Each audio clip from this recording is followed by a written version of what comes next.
Hey guys, how's it going? Toofty here, and today we have 10 tips in 5 minutes. We're looking at Winston, so let's jump in with the first tip.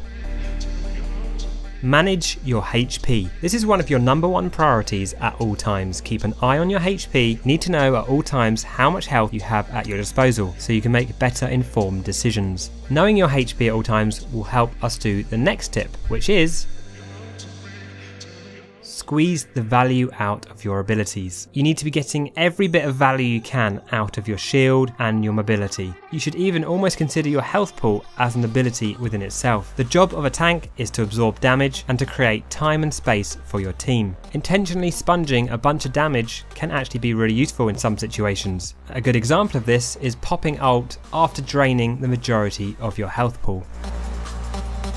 Manage your abilities. As with any hero, you need to keep an eye on your cooldowns. Plan ahead and space out your abilities to make sure you always have a means of escape or survival. For instance, don't shield too early when it's unnecessary. Jumping in and immediately using your shield is a common mistake. If you're not taking damage, then hold off and drop it when necessary. You can kind of yo-yo in and out of the battle from your healers to constantly cause pressure to the enemies and constantly make space for your team. Number 4, time your dive. Don't just dive in recklessly as soon as you can, and don't feel like you have to be the first one to dive in.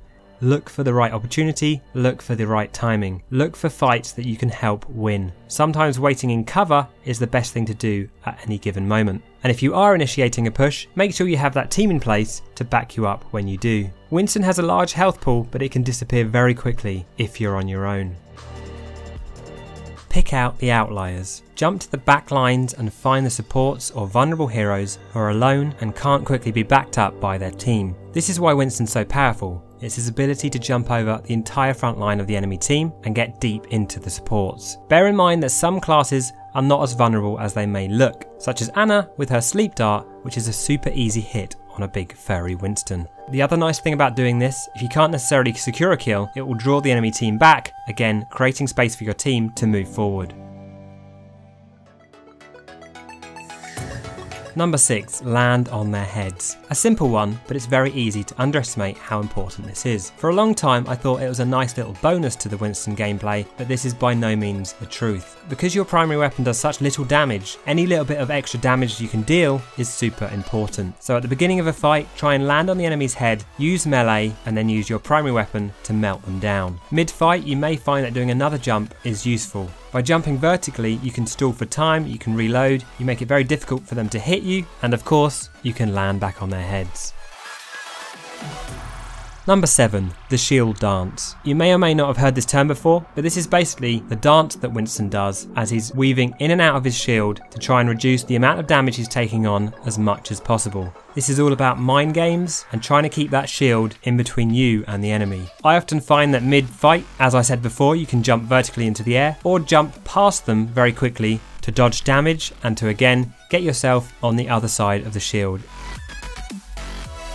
Destroy Genji and REIN. It's always worth knowing who your counters are as well as which heroes you're particularly effective against. Genji and REIN are two heroes that you can cause a lot of problems for. Both will often take for granted their defensive abilities, which you can completely negate. When appropriate, chase down Genjis and finish them off, and harass Reinhardt, dealing damage through his shield to make his life as difficult as possible. Another thing you can completely destroy without any worries at all is the Symmetra turrets. One swoop of the mouse and they're all dead.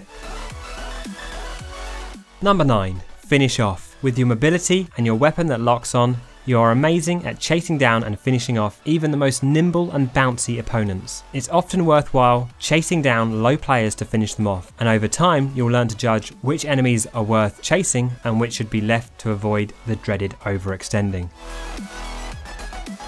Number 10, your shield is a saviour. There are many situations where you can completely save a teammate with a well-placed, well-timed shield. Unfortunately, it has a long cooldown, so it may not always be available to you in these situations. But for example, you can cage in a D.Va bomb and completely absorb all its damage, or you can protect your entire team from a McCree or Soldier ult if you have a shield ready at the right moment. Ooh, bonus tip! Winston's ult is as disruptive as fudge. Use up your HP before popping it and then get as aggressive as possible. Spread their team out, block damage, and push them towards or away from allies depending on what you want to achieve. And of course, if there's a ledge, whack them off the ledge too. This is also really useful for disrupting other ults, and it's one of the greatest ults in the game for clutching or stalling out an objective.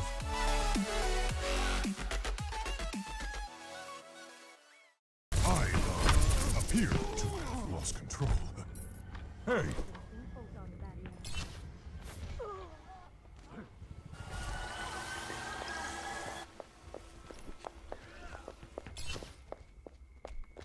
Let's keep it moving.